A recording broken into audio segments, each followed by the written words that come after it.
Keep on learning, keep on learning, keep on learning. When your L drops, you start earning.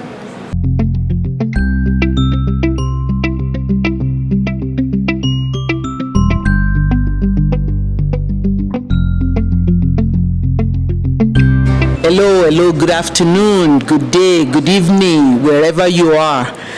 This is the Immigrant Experience Show coming to you once again.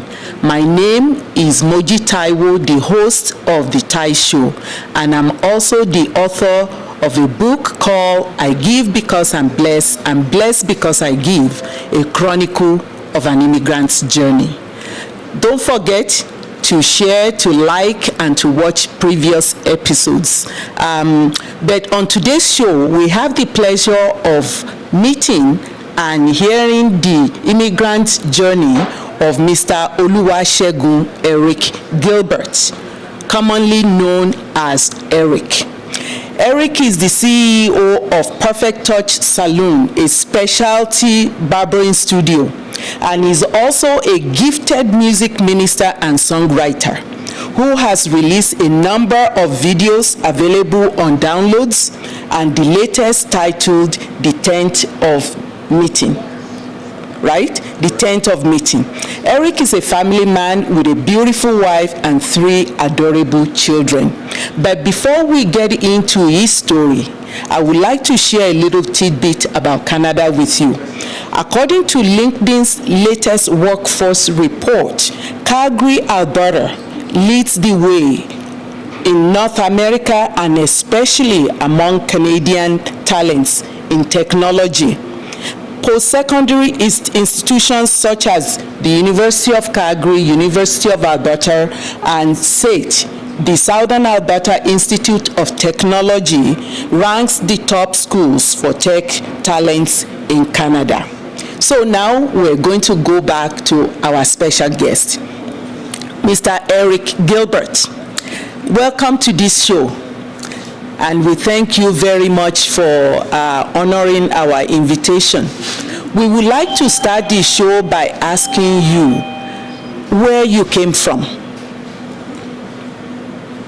First of all, I want to say thank you for having me on this show, and I'm happy to be here. I'm from Nigeria, born and bred in Nigeria, born and raised in Nigeria, and I migrated from Nigeria to South Africa.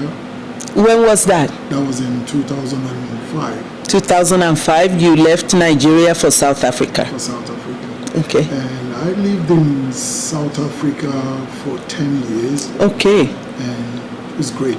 Beautiful country. Mm-hmm. You know, nice place to be, no doubt. And also popular. Yes. In South Africa, did some movies. Okay.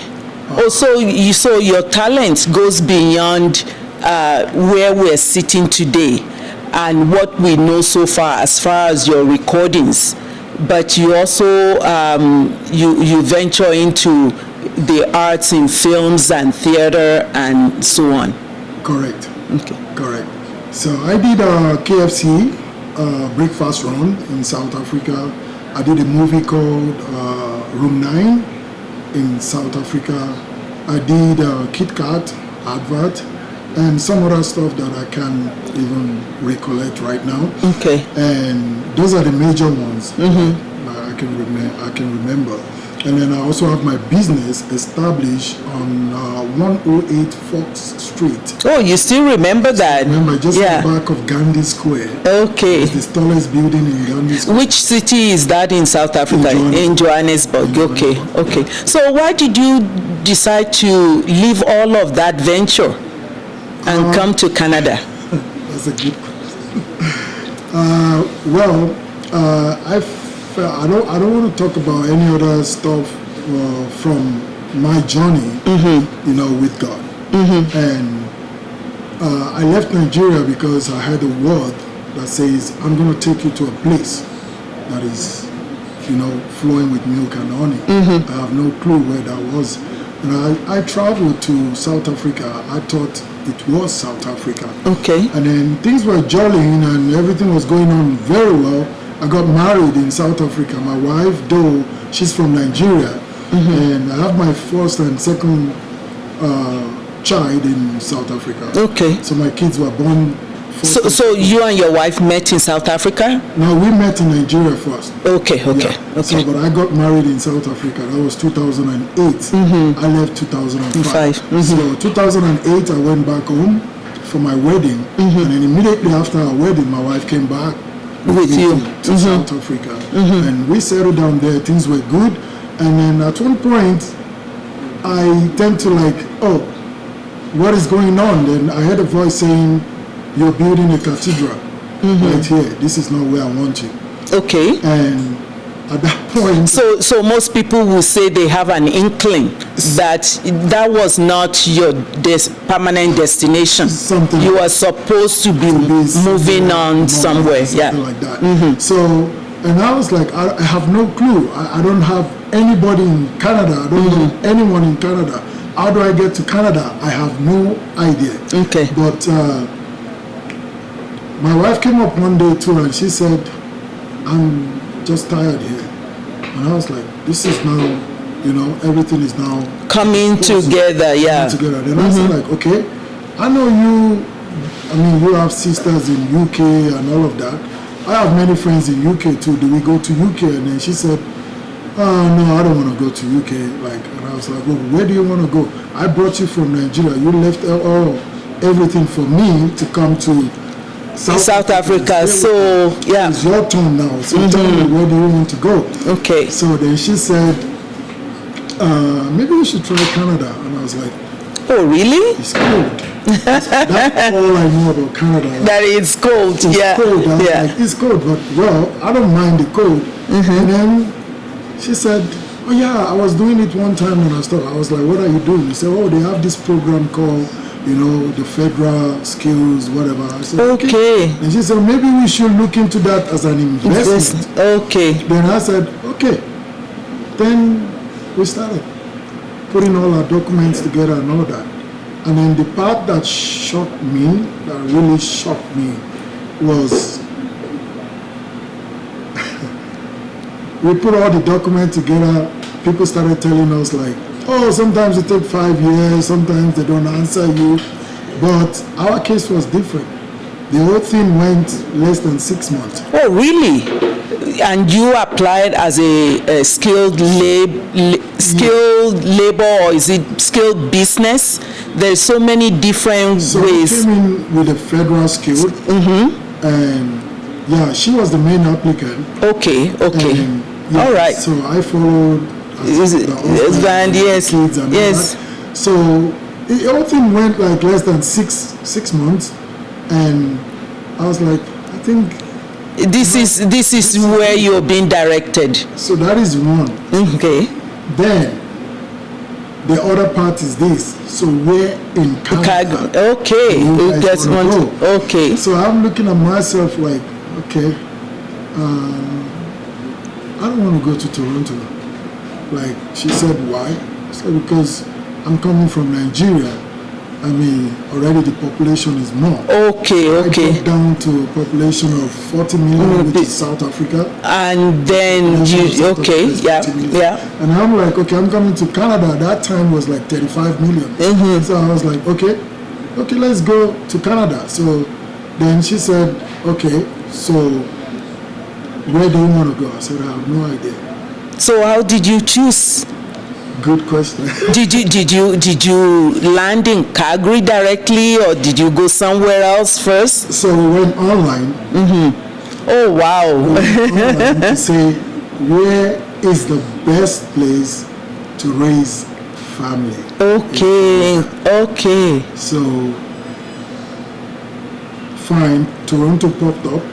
And the answer for Toronto is no, I don't want to go there because it's too many people. And second was Vancouver. And then Calgary shows up. So when I saw the name Calgary. I said, I like that name. Oh, wow. That's how you chose where to. I bet you didn't know that it was very snowy and very cold. I have no clue. So I was like, I like that place. And my wife said, yeah, I like the place too. So we started doing our investigation about Calgary and all of that. So we checked, and then the whole thing kept pointing to like, go to Calgary, go to Calgary. So I said to my wife, I said, this is how we're going to know. If my church don't have a community there in Calgary, then probably we'll go to Toronto. Because they have one in Toronto. Okay. So only to find out, like, we have a community already established in Calgary. in Calgary. That's it. I'm not saying anything. So I follow you. Yeah. So when did you arrive in Calgary? We landed 28th of March 2015. 2015, and we're in 2022 now. So you've only been here for 7 years. Correct. And you've done such a wonderful job. So you've been here only 7 years. I just want to refresh some of our viewers' memories. In previous episodes that we've done, we did talk about the different ways that immigrants arrive in Canada. Some come as refugees, some come as professionals, some as students, and of course, some as skilled workers, and some come through investment in the country. So you came as skilled, labor, or skilled professional through your wife, but you're a businessman in Calgary now. Tell us how you venture into this studio where we are today. Well, when we came, left to my wife, she wanted me to pick up another profession, which is I was looking at going into oil and gas. Okay. And like when you came into, you enter into Canada, you have some counselor who they will counsel you. Yeah.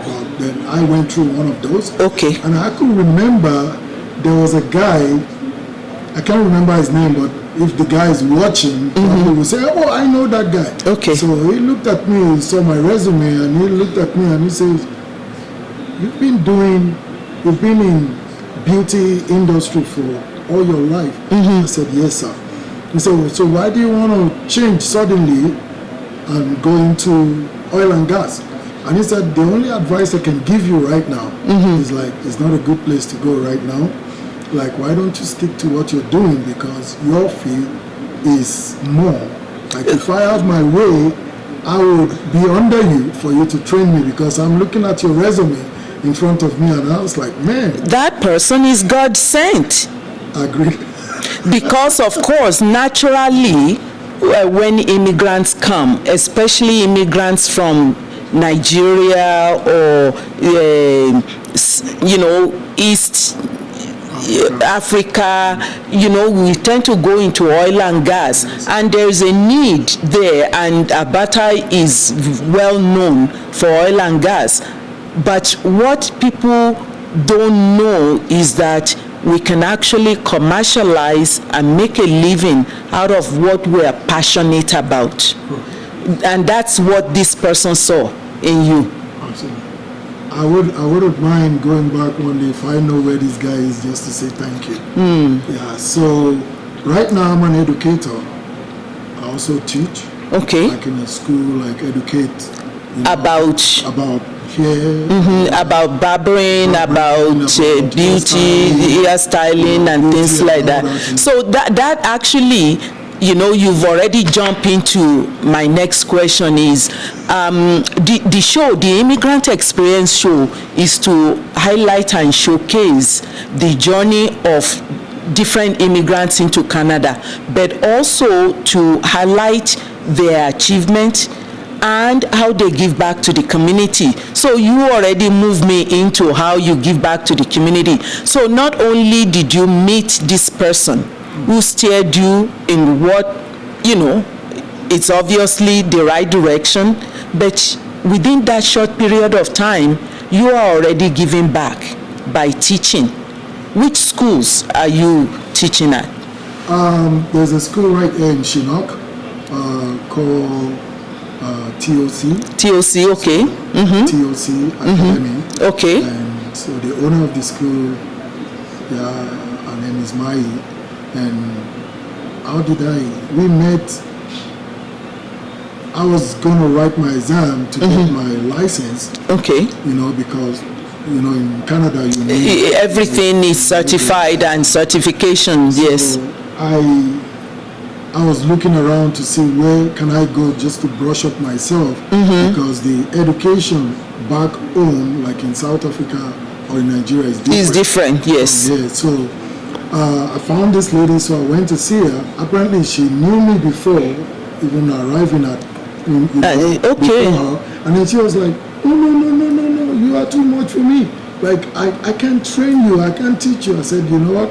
Let's trash everything that I know from the past. I'll behave as if I know nothing. I'm just here to refresh, get my license. And then she looked at me and said, I can't believe like someone like you can say that, because I followed you on Instagram. Okay. And I can see your work like all that. So that was how we connect. And then she and her husband run the same the school. And the school is called TOCC Academy. Just right there by Chinook. Okay. And when I was in the school, and she said something to me, said, I would like when you get your license to be part of us and help to. I said, why not? That's okay, my desire. That's your desire. I want to give back. I just want to educate people. I want to tell people, like, life is not all about, somebody have to do the work. Somebody have to be a hairstylist. Somebody have to be an IT guru. Somebody have to be a doctor. There is a role for anybody and everybody to play in society. The sky is too big. Like the birds fly, they don't crash. So you focus on the path that you feel like your education or God is leading you, and follow it. Like I remember my dad, he said something very strong when I was growing up. He said, anything you find your hand doing, he said, go to the extreme. And do it very well. Do it very well with all your heart. So I tried to jump into some other boats and all that, and it's not working. And my dad actually taught me how to cut hair. Oh, really? Good. He would cut my hair back home. He would put me behind his leg, between his leg, and then he would use scissors and cut my hair just like that. So I became fascinated with that. I was like, how did he do that? So I started cutting my friends here in school, and I graduated from school, and a guy saw me cutting somebody in front of my house, and he says, why don't you consider this as a career? And the rest is history. So tell me and our viewers that what does it take? How's business? How is your salon doing? It is doing great. It's doing very, very good. Let me take you back a little bit. When did you open? I opened this location 2019. Okay, you said you opened this location 2019. Is there another location? No, when I started as I was renting a chair, Okay. With someone. The name Perfect Touch came into being. Okay. And then when I came to Canada, if I remember, I really don't want to do it. And the first guy that I worked with, I actually told him, I commit myself to him. I said, look, I've been doing this all my life, and I just want to enjoy myself. I don't mind helping you out. I became a manager in the salon. Okay. I helped him. The business was extremely, well done, and everything was going on well. And suddenly something came along the line. We went, then Well, so in essence, you went your separate ways, but while that was ending, this was opening up. This was beginning. Yeah, I didn't even have plan for this either too. I was just like, do I really want to do this? Do I really want to do? But all roads keep leading me to like, you have no idea what I brought you to Canada to come and do. So. Okay, I have to say something here. In my book, there is a passage there where I talk about when things are ending, it's actually not ending for you. It's just mean that chapter is ending, and then it's giving you an opportunity to begin another chapter. I would take that. Yes. I will actually read that. Yes. So get a copy of I Give Because I'm Blessed. I'm blessed because I give. And everything in it is inspirational, and it's leading to exactly the story that you are telling today. Yeah. So is there any plans for another location? Oh yeah, strong. Okay. Yeah, if not for COVID, probably we'll be having maybe 2 more. By now. Yeah. And it shall be. Amen. Yes, yes. You know, what also is surprising to me, because I always share how I meet people. This is our very first time of meeting in person. Yeah. But apparently, as I found out that you have actually known my family members almost since you came to Canada. 7 years now. Yeah. So do you want to share a little bit about that? Right. Okay. Apparently your son, DG Taiwo, happens to be a client of one of my colleagues. And he comes to the shop, very, very jovial, friendly guy. And I looked at this guy and I looked at his name anytime he booked. I'm like, DG Taiwo. And he probably can't even speak Yoruba, you know. He can't, but he can understand. Yeah. So I looked, I said, you're from Nigeria, because your name, like I can trace that name and tell where you're from. And he said, oh, how did you know? I said, no, I saw your name, DG. I mean, like, sometimes they call him DG. DJ or something. Yeah, he goes by DJ. So when I saw the full name DG, and I saw Taiwo, I was like, okay, I know that tribe. I know where you're from. You Yoruba and this and that. So we became friends from there, and then I don't interfere in other people's, you know. And then also Nomso came in, and then he became my own client, direct client. And then before he started having kids and all that, you know, I was cutting his hair. And then only to find out this year that Nomso is related to Deji, and Deji is your son, and then Nomso is married to your daughter.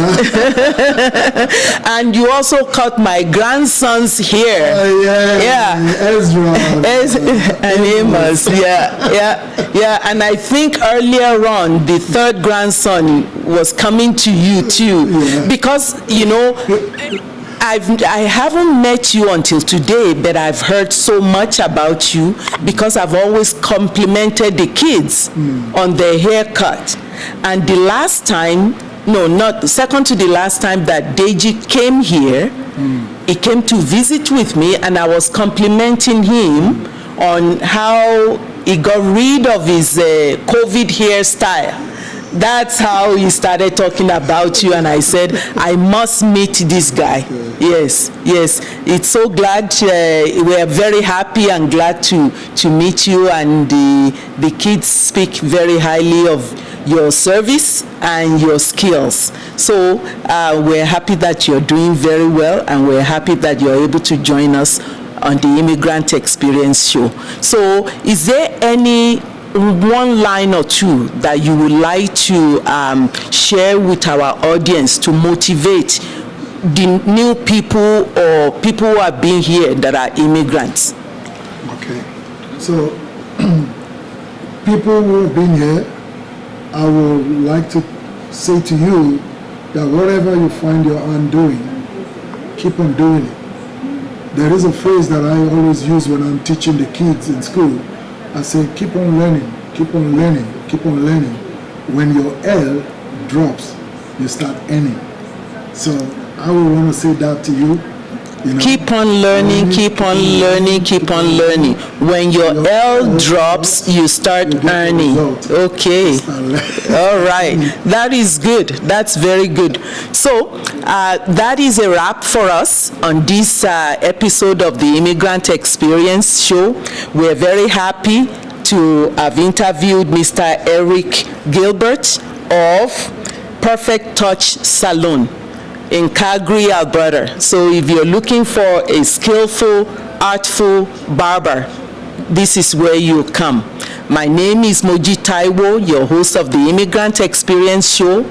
Don't forget to like us, to share, and to subscribe.